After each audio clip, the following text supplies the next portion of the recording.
Muhammad sallallahu alaihi wasallam. A heart in which Allah describes that if we revealed the Quran to the mountain, it would be dust, but the heart of Sayyidina Muhammad sallallahu alaihi wasallam stands firm.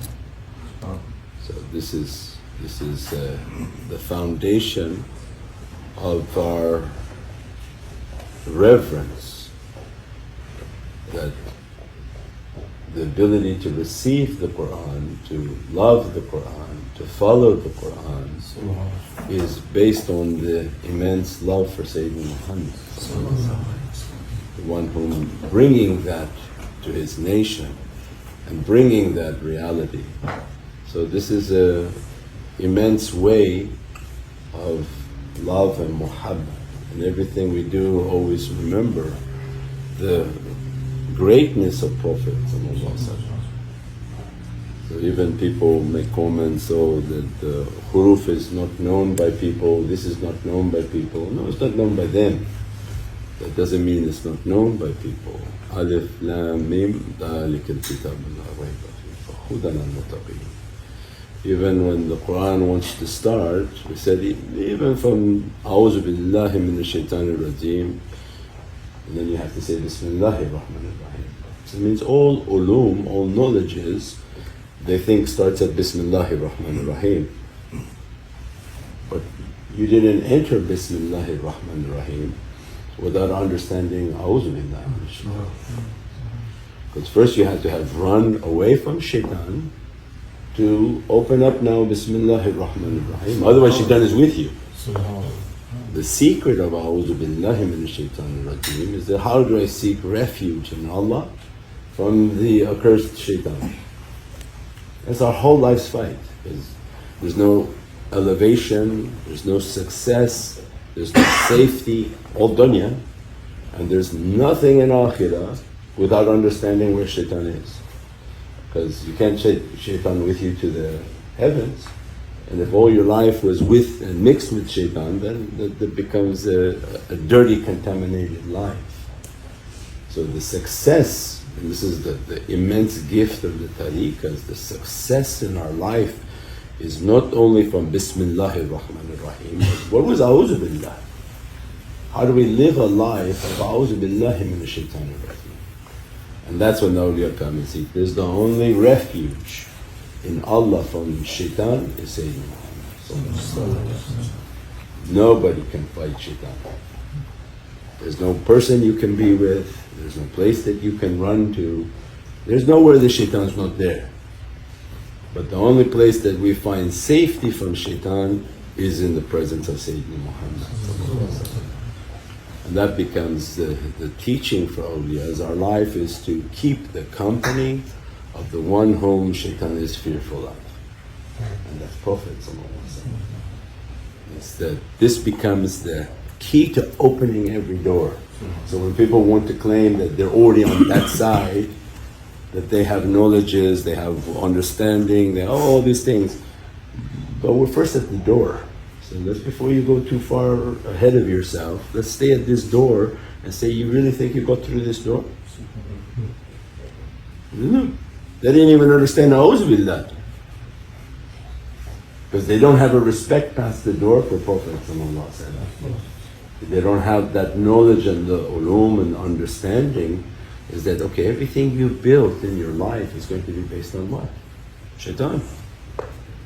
If it wasn't based on A'udhu Billahi Minash Shaitanir Rajeem, it will be based on shaitan being involved in the amal of people. And that's the danger of Salafi. He doesn't come in your life and show horns, but he has a way of subtly destroying your faith, making you think that you're doing something righteous, but it's unrighteous. Make sure you feel like you're doing something good, and in effect it's not doing something good. So now, the time of Milad al-Nabi, everybody comes out with sirrahs. Sounds like something good, but it's something very bad. The real sirrah is the mawlids. Mawlid Taba'u, all of them are sirrahs. They take the highlights of the life of Prophet, the highlights of the lives of the companions, And they recite beautiful nasheeds about them. So like what we said before, to increase the love of somebody. Not give a lot of facts that are not necessary. And not give a lot of beautiful nasheeds about them. So like what we said before, to increase the love of somebody. Not give a lot of facts that are not necessary. And not give a lot of information that's going to make you have maybe doubts, or take the magnificent station of Prophet ﷺ and try to make it like it's a human, and that it's like this, it's like that. So even somebody coming out saying it's something noble, this is sirrah, no. They're using that as a way to deceive people. That's the danger.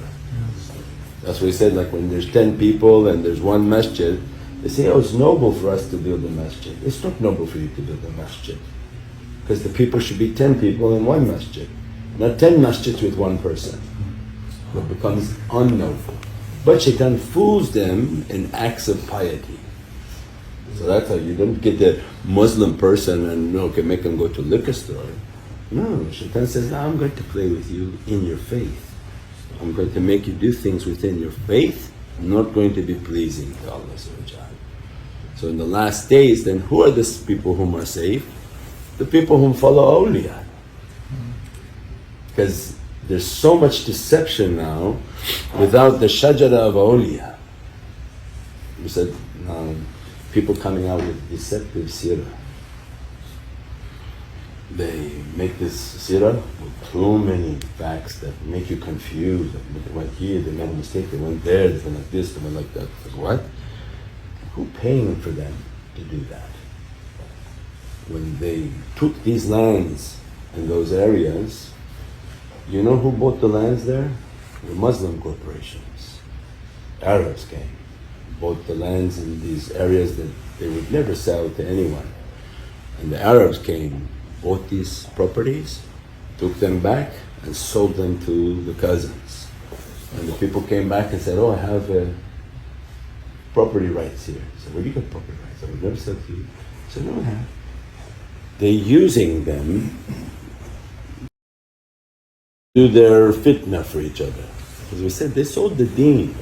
We're in such a dangerous time, they sold the deen. So imagine you're somebody who's not connected to tariqah and you have a popular audience. And all of a sudden some Muslim group comes to you, so we're going to give you $5 million. We want you to produce this sirrah with all this information to bring down the azimat al-Nabi sallallahu alaihi wasallam, to bring confusion amongst the relationship of the companions. It's not for exonerating or bringing up the magnificent status, it's actually caused to bring down and bring confusion. So who are they being offered? Muslims are coming to them, supposedly Muslims. They come from publishing groups and promotional groups and say, here, it's $5 million, make this product. And you have a huge audience on internet and YouTube. And as a result of putting out those products back big money, what happens? You take and bring confusion within the community. You take out, we said the biggest danger that's coming in the last days is to take the key of Muhammadun Rasulullah sallallahu alaihi wasallam. If you take the key out, what you're left with? Empty carcass. You take out the key of Muhammadun Rasulullah sallallahu alaihi wasallam, you lost Quran. Allah said the Quran is if I send to the mountain is going to be dust. If I send to your heart, you're going to be dust. What inside you will carry the Quran? It's the love of Sayyidina Muhammad. When Nur Muhammad sallallahu alayhi ma fi qalbi ghayrullah, Nur Muhammadun sallallahu. Only the Nur of Muhammad sallallahu within us can carry that Quran. Bring azimatullah, bring the haiba. All those nasheeds we were reciting, the John Mustafa, Mustafa, John Rahman, means that the light of Prophet when he dresses us, what happens? Every rahmah, every azimah, every blessing